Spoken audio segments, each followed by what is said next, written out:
justru malah mengarah kepada kesyirikan, walaupun niatnya baik. Makanya di dalam Islam itu, kalau amal ibadah kita mau diterima, nggak cukup niat baik, tapi yang kedua syaratnya, caranya harus benar, kan gitu ya.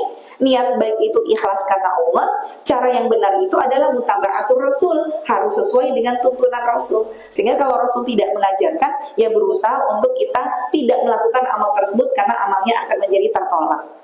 Ini saya kasih contoh-contoh yang menjadi tradisi di kalangan masyarakat kita ya. Mulai tadi bikin ketan kola apem. Yang kedua tradisi sadranan, nyadran, ataupun ziarah kubur ya.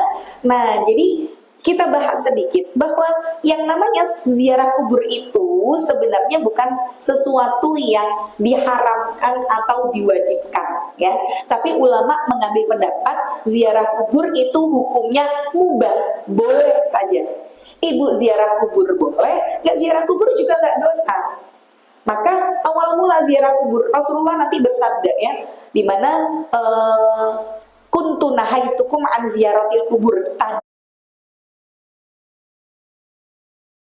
Tadinya aku larang kalian untuk berziarah kubur. Fazur.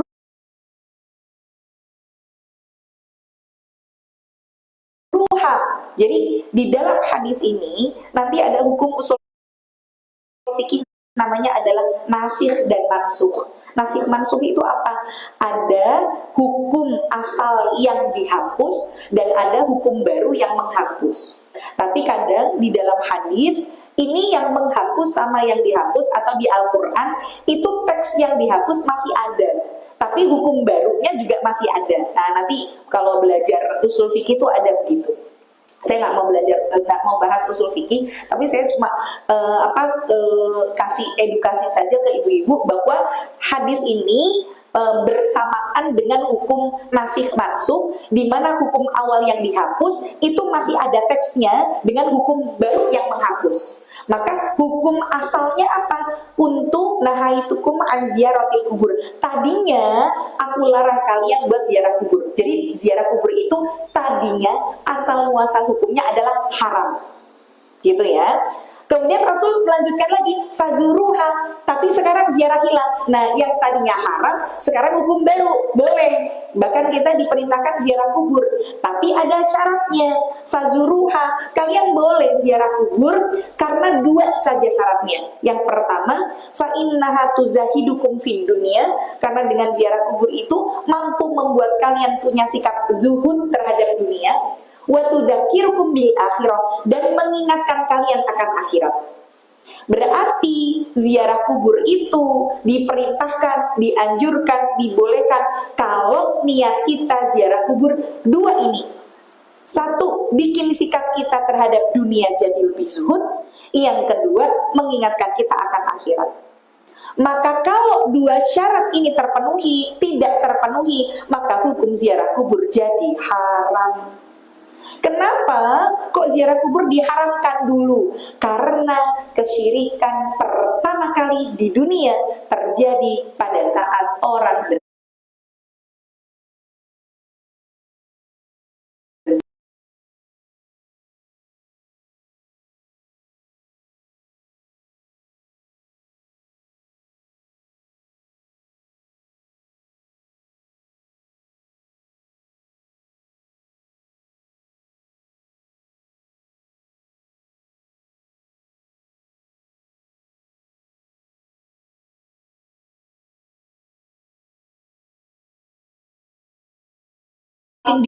di puncak kesabaran gitu ya. Beliau ternyata ratusan tahun dakwah, pengikutnya segelintir, maka doanya beliau kan, Rabbi la tadar 'alal ardi minal kafirin dayyara. Ya Allah, jangan kau sisakan satu pun orang kafir di muka bumi ini. Saking beliau sudah dalam kesabaran yang memuncak gitu ya. Nah, Nabi Nuh itu hidup di sebuah daerah yang notabene di situ padang pasir, dan padang pasirnya tuh benar-benar yang sulit air gitu ya, bahkan hujan juga jarang turun. Tapi kemudian Allah justru memerintahkan kepada Nabi Nuh untuk bikin kapal. Nah kan ini mesti diolok-olok. Lalu ini padang pasir panas, ngentang-ngentang, hujan aja tidak pernah turun, air aja tidak ada, kamu kok bikin kapal? Tapi Nabi Nuh akhirnya dengan para pengikutnya tetap membuat kapal itu. Yang dilakukan oleh kaumnya Nabi Nuh yang tidak beriman, apa? Mereka naik ke atas kapal Nabi Nuh, kemudian buang kotoran di situ. Mereka BAB di atas kapalnya Nabi Nuh. Sampai seluruh kapalnya Nabi Nuh itu penuh dengan kotoran manusia. Nabi Nuh saat itu cuma berkata sama Allah, ya Allah, ini penuh dengan kotoran manusia. Gimana cara aku membersihkannya? Sedangkan air saja nggak ada, gitu ya. Nah, sampailah Allah memberikan pertolongan ketika ada salah seorang dari kaum tersebut yang naik ke atas kapalnya. Allah kasih uji semua yang ada di di kaum tersebut itu kena penyakit kulit. Nah, penyakit kulitnya itu mereka sudah coba cari kesembuhan kemana-mana tuh nggak sembuh-sembuh. Sampai orang yang kemudian dia penyakit kulitnya paling parah di antara yang lain naik ke kapalnya Nabi Nuh, kemudian pup lagi di situ, buang kotoran di situ. Tiba-tiba karena kotorannya sudah banyak banget sak kapal gitu ya, akhirnya dia kepleset. Nah, ketika kepleset, kotoran itu kena ke badannya dan tiba-tiba keluar dari kapal, badannya bersih. Jadi malah sembuh dengan kena kotoran manusia itu. Sampai akhirnya dia kembali ke kaumnya heran. Kamu kok bisa tiba-tiba badanmu tuh bersih kayak gini? Loh, kamu tuh habis ngapain? Karena kamu tuh yang paling parah sakitnya di antara kami. Dia cerita bahwa dia cuma pup aja di kapalnya Nuh gitu ya. Kemudian kepleset, kena kotorannya, tiba-tiba sembuh. Akhirnya semua masyarakat di situ berdoyong-doyong gitu ya, berombongan naik semua ke kapalnya Nabi Nuh, ngoser ke kotoran itu ke tubuh mereka. Ya, sampai dalam sejarah tuh disebutkan kotorannya ki garek sandulit, atau sandulit. Cuma tinggal gitu ya. Karena mesti Bu, udah habis bener-bener di lelet-leletin gitu ya. Sampai tinggal sandulit itu akhirnya dibersihkan sama kaumnya di situ dengan tubuh mereka, dan akhirnya kapalnya Nabi Nuh kemudian bersih, baru kemudian Allah turunkan hujan yang deras yang menjadi banjir. Nah, pengikut dari pengikutnya Nabi Nuh ini yang jumlahnya tadi hanya sekedar sekian, nggak nyampe 15 orang, ketika mereka meninggal dunia, mereka punya pengikut. Nah, pengikut dari pengikutnya Nabi Nuh ini, atau pengikut dari orang-orang soleh ini, ketika orang ini meninggal dunia, kemudian dibikinkan patung di kuburan-kuburan mereka sama pengikutnya. Maka kemudian kata mereka, jadi nama pengikutnya Nabi Nuh itu yang Allah abadikan di dalam Al-Quran ada Wadda, Suwa'a, Yahutha, Ya'uqa, Nasra. Nah itu ya, ada di dalam Al-Quran. Nah itu pengikutnya Nabi Nuh. Sama pengikutnya ini dibikinkan prasasti, kalau bahasa sekarang mungkin monumen, patung gitu ya, ditaruhlah di kuburan tersebut. Mereka sampaikan, Allah abadikan dalam Al-Quran, la na'buduhum, kita tuh sebenarnya nggak nyembah mereka, nggak nyembah patung-patung ini, illa liqarribuna ilallahi zulfa, tapi kami jadikan patung ini hanya sekedar sarana untuk mendekatkan diri kita kepada Allah. Nah, inilah kesyirikan pertama terjadi di muka bumi berdasarkan apa? Dari mengkultuskan kuburan orang-orang soleh. Hari ini banyak sekali terjadi di sekitar kita. Datang ke makamnya para wali songo, ngalap berkah gitu ya. Kemudian menjadikan ada ritual-ritual tertentu. Oh, karena besok mau Ramadan, ayo ojo lali nyekar, nyadran, kemudian berziarah kubur ya dengan hari-hari tertentu. Nah, ini yang harus kita luruskan, bahwa berziarah kubur itu boleh, bahkan dianjurkan ketika bikin kita ingat sama akhirat. Tapi kalau sudah diritualkan di hari-hari tertentu gitu ya, bahkan kemudian kita sampai, ibu-ibu coba aja kalau mau Ramadan itu beli bunga di pasar kembang 100.000 dapat seberapa. Tapi kalau nggak mau Ramadan, 1.000, woi, sosak bagor gitu ya. Nah, jadi memang itu sudah menjadi tradisi yang ada di masyarakat kita. Sekarang ketika kita sudah tahu hukumnya seperti apa, kalau mau ziarah kubur, monggo aja. Tapi nggak perlu kita ritualkan di hari tertentu. Nggak perlu kita khususkan menjelang Ramadan. Nggak perlu kita jadikan khusus hari Jumat. Nggak ya, khawatirnya kita justru masuk ke dalam ranah kesyirikan. Nah, maka silakan ibu-ibu untuk misalkan berziarah kubur. Nanti dalam berziarah kubur itu tetap ya ada adab-adabnya. Di antaranya adabnya adalah kita tidak melakukan hal-hal yang di situ tidak sesuai dengan tuntunan atau perkara-perkara yang tidak maklum. Perkara yang tidak maklum itu gini misalkan ya. Ini saya luruskan dulu. Biasanya orang suka bawa bunga, tabur bunga, kemudian air mawar gitu ya. Ini sebenarnya semua tidak ada tuntunannya. Kalau kemudian ada yang mengambil pendapat bahwa nanti tabur bunga itu kan bunga bisa untuk meringankan siksa. Nah, ini saya jelaskan dulu. Rasulullah saat itu kemudian melewati 2 kuburan. Kemudian Rasulullah berhenti sejenak. Dan di situ Rasulullah kemudian berkata, 2 kuburan ini sedang disiksa oleh Allah, wa may yu'adzibani fi kabirin. Dan keduanya itu tidak disiksa karena dosa besar yang mereka lakukan. Yang pertama adalah ketika cebok dia tidak bersih sehingga masih ada najisnya. Yang kedua, dia sukanya ghibah dan namimah. Maka Rasulullah kemudian mengambil 2 pelepah kurma, diletakkan di atasnya dan berkata, semoga kedua kuburan ini diringankan siksanya sebelum pelepah kurma ini mengering. Nah, ini yang kemudian diambil oleh masyarakat terutama di Indonesia untuk menjadikan sebagai sebuah kebiasaan. Oh, kalau di Arab itu kan adanya pelepah kurma, tapi karena di Indonesia nggak ada pelepah kurma, adanya bunga, ya udah kita ganti jadi tabur bunga.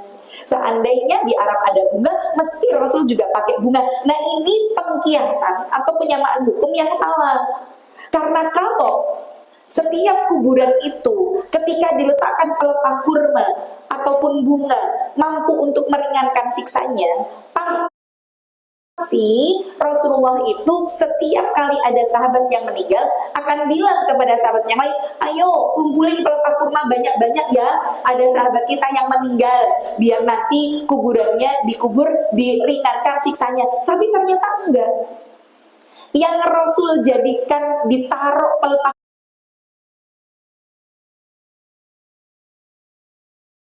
kurma itu pengkhususan kedua kuburan ini dan tidak dilakukan oleh Rasul di kuburan lainnya, sehingga ini nggak boleh kemudian kita kiaskan sama sebanyak-banyaknya pohon atau bunga gitu ya. Bahkan nanti orang-orang akhirnya karena nggak paham tentang kehidupan yang ada di bawah gitu ya, di bawah kubur itu seperti apa, akhirnya mereka dengan dengan pemikirannya sendiri, dikasih payung biar nek panas orang kepanasan, hujan nggak kehujanan, kan gitu ya. Bahkan mungkin kalau di daerah Jabotabek, di Karawang atau di mana ya, sampai mereka punya San Diego Hills. Jadi ada kuburan yang sangat mahal di daerah Karawang kalau tidak salah, yang artis-artis di sana itu ternyata kuburan di San Diego Hills itu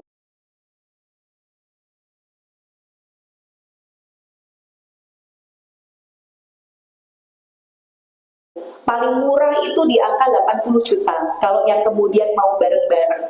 Tapi kalau yang private gitu ya sampai di angka 2 miliar. Jadi kuburannya yang sendiri, terus nanti di atasnya udah kayak ada istana-istananya, terus ada tempat buat di situ ibadahnya gitu ya. Buat entah baca Quran di situ apa sholat di situ gitu. Dan itu memang view-nya sangat indah sekali, berada di atas perbukitan. Bahkan di situ juga ada security yang jaga, ada minimarketnya tempatnya gitu. Nah ini kan kalau kita nggak paham ilmu, kita kan merasa, weh enak yo, yang dikubur di sana mesti PW, PW itu posisi enak gitu ya. Mungkin dia akan ngerasa, oh ya kuburanku view-nya amazing kan gitu ya, atau pemandangannya sangat indah, kemudian apa namanya hawanya sejuk dan lain sebagainya. Ini karena kita nggak paham bahwa kehidupan yang ada di atas kubur sama yang di bawah kubur itu berbeda gitu ya. Maka dalam masalah ziarah kubur itu boleh aja kita lakukan, tapi tetap dengan adab-adabnya. Bagaimana kemudian kita masuk dengan mengucapkan salam gitu ya. Jadi bedanya tuh gini Bu, dan bukan menjadi pertanda sebenarnya orang yang sering ziarah kubur dengan yang tidak pernah ziarah kubur menjadi tanda bahwa orang ini berbakti atau enggak. Karena kadang kita gini loh, ketika lihat ada kuburan yang di situ kondisinya mungkin ditumbuhin banyak ilalang gitu ya, terus tidak dirawat, terus kita ngerasa kayak, ya Allah, iki anak eneng ditoyo kok sakemen, kok kesian banget, kuburan orang tuanya nggak dirawat. Jadi seolah-olah kita itu menjadikan tanda birrul walidain kepada orang tua adalah dengan merawat kuburan itu, padahal itu tidak ada hubungannya gitu loh. Bukan berarti orang itu ketika sering ziarah kubur kemudian doanya diterima, enggak, karena kuburan itu bukan tempat mustajab Bu untuk kita berdoa. Bahkan di kuburan saja itu tidak dianjurkan untuk baca Quran loh. Sholat di kuburan itu kan hukumnya haram. Lah, baca Quran, sholat itu maksudnya di tempat-tempat yang baik, tapi kok dilakukan di kuburan. Makanya tuh sebenarnya ketika kita ziarah kubur, apa sih yang harus kita lakukan? Boleh mendoakan, tapi banyak yang mendoakan pun salah kaprah. Banyak yang mendoakan tapi tidak sesuai dengan tuntunan, karena sebenarnya mendoakan itu harusnya kita menghadapnya kiblat, bukan menghadapnya kuburan. Karena seringkali gini Bu, ini misalkan di kuburan nih, di kuburan begini, terus datang istrinya sama anaknya, istrinya madhep sini, anaknya nanti madhep sini, terus doa Allahumma firlahu warhamhu wa'afihi, doanya tuh menghadap kuburan. Padahal kalau doa itu ke Allah, jadi harus yang menghadapnya tetap ke kiblat. Jadi misalkan nih kiblatnya mana sana, walaupun di kuburan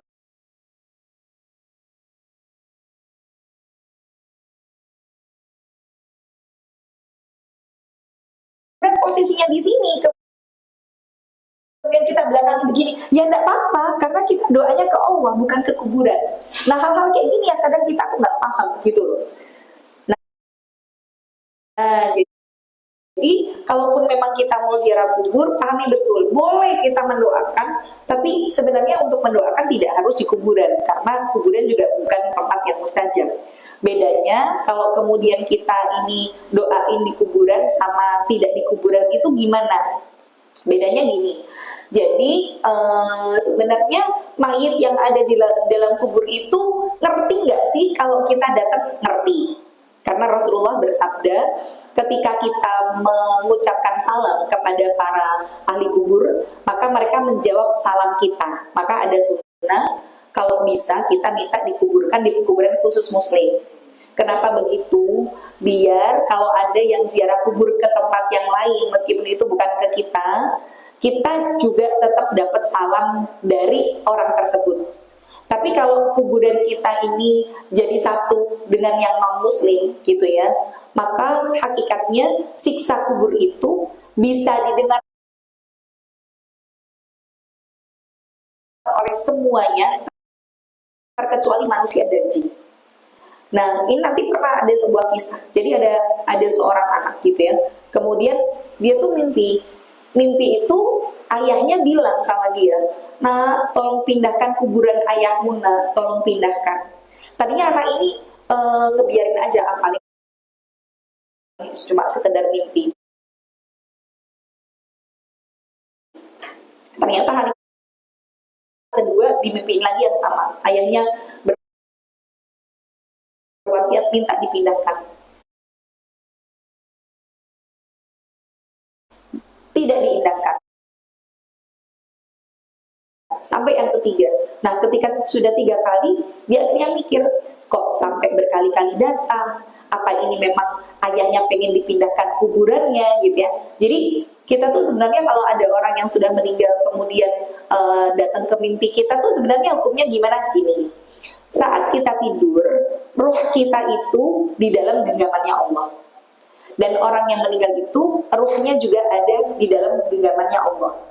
Jadi saat sama-sama ruh kita berada di dalam genggamannya Allah, kadang di situ kita ketemu. Maka kalau misalkan memang berwasiat, yang berwasiatnya itu tidak melanggar syariat, boleh untuk kita lakukan. Kayak misalkan bayarkan utang, karena nanti wasiat orang meninggal pertama dilakukan itu pada masa kekhilafannya Umar bin Khattab. Jadi Umar bin Khattab saat itu menjabat sebagai seorang khalifah. Kemudian ada salah seorang sahabat yang bermimpi bahwa temannya ini kan temannya udah meninggal, gugur sebagai syahid. Terus tiba-tiba temannya datang di mimpi bilang bahwa aku masih punya utang sama si A. Nah, aku itu punya baju besi yang bisa dijual untuk melunasi utang tersebut. Tapi baju besi itu ketika aku mati diambil sama salah seorang sahabat, ditaruh di depan rumahnya. Tolong kamu datang ke rumahnya, itu ditaruh di teras saja. Kemudian kamu ambil, kamu jual, hasil penjualannya bayarkan utangku ke si A. Nah, ternyata diikutin sama sahabat yang di mimpi ini nih, bener. Nah, ini wasiat pertama yang dilakukan dari orang meninggal, itu terjadi pada masa kehidupan Umar bin Khattab. Tapi kalau kemudian kondisinya si mayit atau orang yang sudah meninggal ini berwasiat untuk melakukan hal-hal kesyirikan atau bahkan untuk bermaksiat, nah itu jangan diikuti, karena bisa jadi itu setan. Karena setan itu bisa merubah wujudnya menjadi apapun dan siapapun masuk ke dalam mimpi kita. Makanya tidak harus kita percaya, aku mimpi ketemu orang meninggal, tandanya apa? Nggak mesti juga ada tandanya gitu ya. Tapi secara secara ilmu bahwa memang ruh kita dan ruh orang yang sudah meninggal ini bisa bertemu ketika sama-sama berada dalam genggaman Allah. Maka tadi si anak tadi gitu ya, karena sudah 3 kali berturut-turut dia datang ke makamnya. Kemudian ketika di makamnya ini ketemu sama penjaga makamnya, terus ditanya, siapa sebenarnya yang dikuburkan di samping ayahku? Karena ayahnya tuh bilang, tolong nak, pindahkan kubur ayahmu, ayah tidak kuat di sini, panas, tolong pindahkan. Akhirnya ditanya, sebenarnya yang dikubur di samping ayahnya ini siapa? Kemudian penjaga kuburnya di situ bilang, oh yang dikuburkan adalah fulan yang dia ahli maksiat. Jadi ketika yang berada di samping kita, entah orang kafir, entah ahli maksiat, itu mereka mendapat siksa kubur. Walaupun yang dikubur sampingnya ini adalah orang soli dan dia tidak disiksa, tapi mulai dari tangisannya sampai adab yang neraka yang ada di kubur, itu hawa panasnya masih bisa dirasakan oleh orang yang ada di sampingnya. Walaupun bukan mereka yang mendapatkan siksa itu. Nah, jadi bahasa gampangnya mungkin ongkep gitu ya, kayak kita masak gitu ya, kena uap panasnya gitu. Sampai akhirnya si anak ini memindahkan kuburan ayahnya. Nah, ini sunnahnya kalau kemudian kita ini bisa berwasiat kepada keluarga untuk dikuburkan di kuburan khusus muslim, kuburkan di khusus muslim. Meskipun kita punya kaflingan keluarga yang kuburan, kadang gini, keluarga sudah beli satu kafling gitu ya, tapi kaflingan kita ini campur jadi satu sama non muslim. Lebih baik ibu berwasiat untuk dikuburkan di kuburan khusus muslim saja, yang tidak perlu jadi satu dengan keluarga. Karena kenapa begitu? Orang tuh mikir nek dikuburkan jadi satu, bahkan satu yang lahat dengan suami kita, nanti di alam kuburnya ketemu. Tapi kalau jauhan piye sing arep ketemu, itu kan karena kita nggak paham ilmunya. Padahal yang bisa memisahkan atau menyatukan kita dengan orang yang kita sayang itu bukan ketika kuburannya dekat atau jauh, tapi karena iman dan amal soleh. Bahkan ketika misalkan ibu dikuburkan di Klaten, suaminya ibu meninggal pada saat di Mekah lagi umroh atau haji, maka nanti ruh suami ibu bisa menyambut kedatangan ruh ibu meskipun itu dikuburkannya berjauhan gitu ya. Nah, jadi kuburan khusus muslim tadi gitu ya. Kemudian ketika ada yang datang mengucap salam, kita yang walaupun nggak kenal nih sama orang tersebut, kita bisa mendapatkan salam dari mereka. Nah, pertanyaan selanjutnya nanti begini, kira-kira kalau kemudian orang yang datang ziarah kubur itu yang dikubur denger nggak sih? Nah, ini terjadi perbedaan pendapat di kalangan ulama. Ada yang mengatakan sebatas mereka bisa dengar salam toh. Setelah salam ngomong apa-apa mereka nggak dengar. Nah, ini pendapat pertama, sehingga kita curhat bla bla bla ya mereka nggak tahu apa yang kita ucapkan. Tapi pendapat kedua mengatakan tetap bisa dengar. Dalilnya mana? Nah, saat itu Abu Lahab kan tewas ya di perang Uhud kalau tidak salah. Kemudian bukan di perang Uhud, Abu Lahab matinya karena penyakit kulit yang sangat menjijikkan.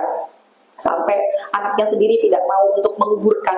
Udah berapa ya? Udah lebih dari 3 hari belum dikuburkan jenazahnya. Saking orang gila sama tubuhnya yang mengeluarkan cairan gitu. Takutnya kalau menguburkan nanti mereka kena penyakit itu. Akhirnya karena sudah berhari-hari keluar bau busuk juga, akhirnya sahabat-sahabatnya dibilang kepada anaknya, kuburkanlah ayahmu ini gitu. Gimana? Tapi takut nanti kena ininya, kena penyakitnya. Akhirnya dengan jarak jauh pakai sawan gitu, gitu. Mandinya tuh pakai kaki gitu, dihinakan lah. Kemudian dikuburkannya itu tidak yang ala manusia, tapi dilempari batu. Jadi sampai kelet gitu ya. Nah, jadi memang dihinakan lah Abu Lahab ini. Nah, saat itu kemudian Rasulullah datanglah ke makamnya Abu Lahab, kemudian melempari batu juga. Kemudian Rasul bilang di situ sama Abu Lahab, di situ ada Umar bin Khattab, rasakanlah adab yang selama ini kamu dustakan. Inilah siksa yang selama ini kamu tidak percaya akan siksa itu. Kemudian Umar bin Khattab di situ tanya sama Rasulullah, ya Rasulullah, emangnya dia mendengar apa yang kita sampaikan kepadanya? Maka Rasulullah kemudian mengatakan, sesungguhnya mereka mendengar seperti yang kalian dengar. Nah, ini menjadi dalil bahwa orang yang meninggal itu juga bisa dengar apapun yang kita ucapkan kepada mereka, gitu ya. Maka pada saat kita berziarah kubur itu, khususnya bagi perempuan, justru Rasulullah bersabda, la'ana Rasulullahi zuwaratil kubur. Rasulullah melaknat para wanita yang terlalu sering berziarah kubur. Ziarah kubur boleh, tapi kalau keseringan, khususnya bagi wanita, itu dilaknat oleh Rasul. Kenapa kok dilaknat? Karena perempuan adalah makhluk yang memang diliputi dengan perasaan. Sehingga bisa jadi awal mulanya dia sudah ikhlas, tapi karena keseringan rasa ikhlasnya tercabut. Akhirnya dia ketika datang lagi ke makam suami, ngopo toh Pak, kok cepat meninggal kayak aku gak kuat Pak. Nah, itu yang akhirnya membuat para wanita tidak boleh terlalu sering untuk berziarah kubur ya. Tapi kalau kita sesekali ziarah kubur, tidak perlu dirutinkan, tidak perlu di ritual khususkan di bulan apa gitu ya. Kemudian kita datang di situ, misal kita bukan cuma mendoakan, kadang orang tuh pengen curhat gitu ya. Ya sekedar nggak usah dijawab, nggak apa-apa, sekedar ngomong aja, rasanya ayem aja nih cerita misalkan, walaupun sama kuburannya boleh, asal tidak di situ kita melakukan kesyirikan. Misalkan gini, anak kita mau nikah lho Pak, dongake yo Pak yo, genko carane lancar, anak kita ini. Nah, itu jadi syirik. Kenapa? Lah kita bilang dongake yo Pak yo. Nah, berarti kita minta doa dari orang yang sudah meninggal karena bertawasul, minta kepada Allah pakai perantaranya orang yang sudah wafat, itu bagian dari kesyirikan. Mungkin kalau dia bisa ngomong wala bu putune kowe sing ndongake aku, kok malah njaluk donga saka aku gitu ya, kita lali nanti ya. Nah, jadi kalau sekedar mungkin kita kadang curhat aja ya, nggak apa-apa asal jangan berlebihan ya. Kadang kita ingat nangis boleh, ya nggak boleh meratap ya. Meratap itu ketika kita berlebihan ya, sampai kemudian mengeluarkan kalimat yang membuat kita seolah-olah jadi tidak ridho kepada takdirnya Allah. Makanya tidak boleh terlalu sering bagi perempuan ya. Jadi kalau kita datang ngedoain, itu ibaratnya kayak kita ini langsung ngasih paket secara langsung, kita langsung ngasih hadiah kepada orang yang sudah meninggal. Tapi kalau kita tidak ziarah kubur, misalkan kita habis sholat, di waktu mustajab, kita doakan untuk keluarga kita yang sudah meninggal, maka ibaratnya kayak si mayit ini dapat paket tapi diwakili sama malaikat. Nah, tapi kalau kita yang mendoakan langsung di situ, jadi dia langsung terima, paham Bu bedanya? Jadi malaikat nanti akan bilang kepada misalkan suami kita gitu ya, nih kamu dapat kiriman paket nih dari keluargamu, berupa dapat pahala sedekah, dapat doa gitu.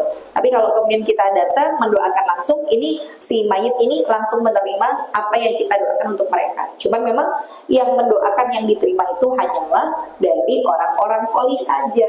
Artinya kalau tidak soleh, ya doanya tidak makbul, doanya tidak diterima, karena syarat diterima adalah solih gitu ya. Nah, jadi yang kedua ya, jadi selain kita memperbanyak taubat, istighfar ya, hindarkan diri dari hal-hal yang di situ mencampurkan antara keimanan dan kesyirikan. Entah itu mungkin dengan tradisi-tradisi tadi, ketan kola apem, entah itu dengan nyadran ya, atau mungkin ada ritual padusan gitu ya, yang biasanya banyak dilakukan menjelang Ramadan. ciblon, ataupun berenang biasanya daerah Cokro itu kalau sudah mau Ramadan penuh sepenuhnya orang wis nganti delok polami koyo cendol kayak ya saking banyaknya ya jadi kayak cendol twing gitu ya dari atas ya Allah gitu. Nah jadi sebenarnya padusan sendiri juga filosofinya adalah innallaha yuhibbut tawwabin wa yuhibbul mutatahhirin. Allah menyukai orang-orang yang bertobat dan membersihkan diri. Jadi sebenarnya membersihkan dirinya tuh bukan mesti kita harus nyemplung jegur gitu, bukan, tapi lebih kepada refleksi diri gitu ya, memperbanyak taubat. Sholat taubat itu kan usahakan sholat taubat ya pada saat menjelang Ramadan. Sholat taubat 2 rakaat. Nanti tidak ada tata cara secara khusus, asal sholat taubat ini tidak dilakukan di waktu-waktu terlarang untuk sholat sunnah. Waktu terlarang untuk sholat sunnah itu kapan? Ada 3 waktu. 1, habis subuh sampai terbit matahari, ini waktu terlarang. Yang kedua, menjelang duhur, sekitar setengah jam menjelang adzan duhur. Nah itu usahakan jangan lagi sholat duha ya, jadi mentoknya jam 11 lah. Kalau jam 11 lebih nanti sudah menjelang duhur, itu sudah waktu terlarang. Kemudian yang ketiga, jangan ibadah asar sampai dengan menjelang maghrib. Jadi amannya kalau misalkan mau sholat taubat, kalau nggak di waktu duha, waktu tahajud wes, itu amannya. Jadi ada tempat secara khusus nggak ada. Nggak ada lafaz khususnya, niatnya semua di dalam hati saja. Dan boleh kok ketika kita menggabungkan antara niat sholat sunnah dengan sholat sunnah lain. Misalkan mau sholat taubat sekaligus, misalkan kita lakukan habis isya, mau sholat ba'diyah isya 2 rakaat, sekaligus sholat taubat, sekaligus sholat hajat, sekaligus sholat tahajud, boleh, selama menggabungkan antara ya sunnah dengan sunnah gitu ya. Nanti di masalah puasa juga begitu, ketika kemudian ibu di bulan Sya'ban gitu ya, pengen memperbanyak puasa, ini hari Senin sekaligus ayamul bid, sekaligus puasa Daud gitu, sekaligus Senin, tidak apa-apa, boleh. Tapi kalau ibu masih punya utang, baik utangnya utang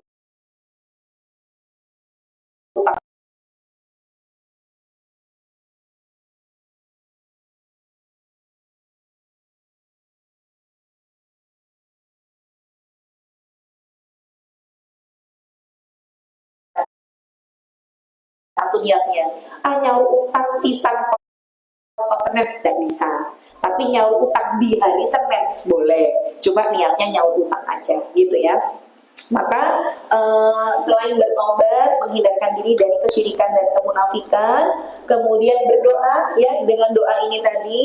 Kemudian selanjutnya ini ibu belajar ilmu tentang Ramadan, kalau bisa ikuti tentang fikih puasa, insya Allah di lain kesempatan kalau ada waktu kita bahas tentang fikih puasa, bedanya kalau puasa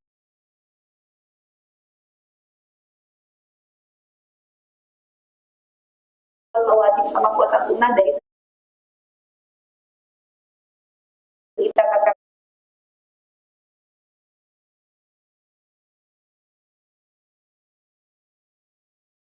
seperti apa. Oh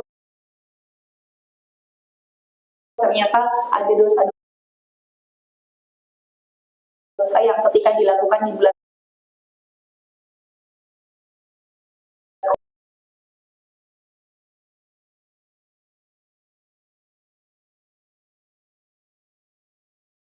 pengen jadi pencuri, pecah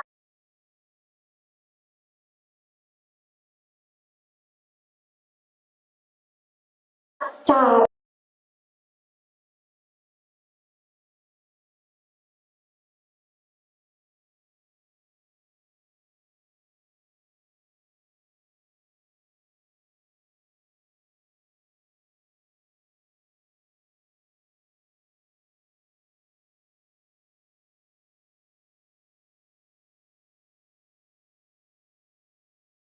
ibu kasih iftar adalah orang-orang soleh.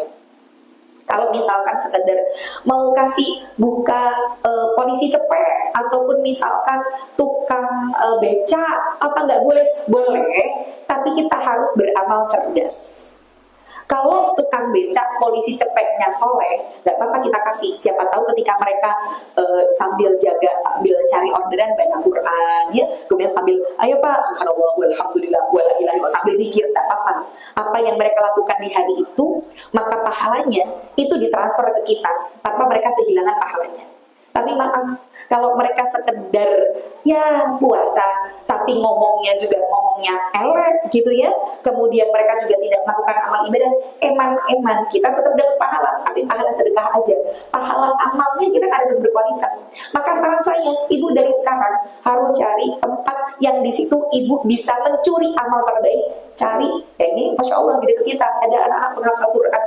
Mungkin ada pondok pesantren gitu ya, ada para santri. Saya Bu berani jamin, santri penghafal Quran itu satu hari nggak ada yang di bulan Ramadan ngaji cuma dapat 1 juz, nggak ada. Minimal itu 10 juz, minimal itu. Apalagi penghafal Quran. Itu sehari bisa yang tilawah, yang murojaah, yang kemudian ziyadah, terus satu ayat itu bisa dibaca berapa kali. Ibu dengan ngasih iftar nih orang-orang solih, pahala 1 hari, ibu dikasih ke ibu tanpa mereka kehilangan pahalanya. Jadi ibaratnya ini cara ibu dapat double bonus, triple bonus buat meraup pahala sebanyak-banyaknya dengan cara kasih iftar. Nah, kalau kita punya uang lebih gitu ya, maksudnya dari sekarang kita mulai kumpulkan, biar nanti di Ramadan itu kita jor-jorannya sedekah.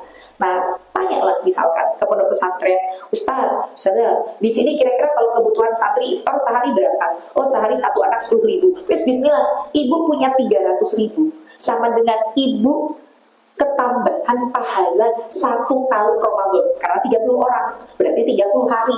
Berarti 1 tahun Ramadan berkualitas lagi. Dengan 300.000, ibu ketambahan pahala 1 kali Ramadan berkualitas. Ibu punya 3 juta, ibu ketambahan 10 tahun. Ibu punya 30 juta, 100 tahun. Kan begitu. Nah, dari sekarang itu ibu sudah mulai cari mana ya yang bisa aku kasih iftar ya, entah pondok pesantren, tahfidzul Quran, entah mana gitu. Walaupun nggak masalah ketika ibu memberikan kepada yang bukan penghafal Quran atau para santri, nggak masalah. Cuman itu tadi bahwa kita berpikir bahwa amalnya hari itu dari orang soleh itu yang kemudian Allah berikan kepada kita ya. Nah, jadi pencuri yang diridai oleh Allah di bulan Ramadan. Yang terakhir mulai bikin planning ya. Nanti kalau ada kesempatan lagi kita bikin peta amal ibadah di bulan Ramadan. Pagi hari apa, siang hari apa. Usahakan kalau sudah tidak ada tanggungan, misalkan sudah tidak punya suami, anak-anak sudah mulai dewasa, ibu usahakan bisa itikaf.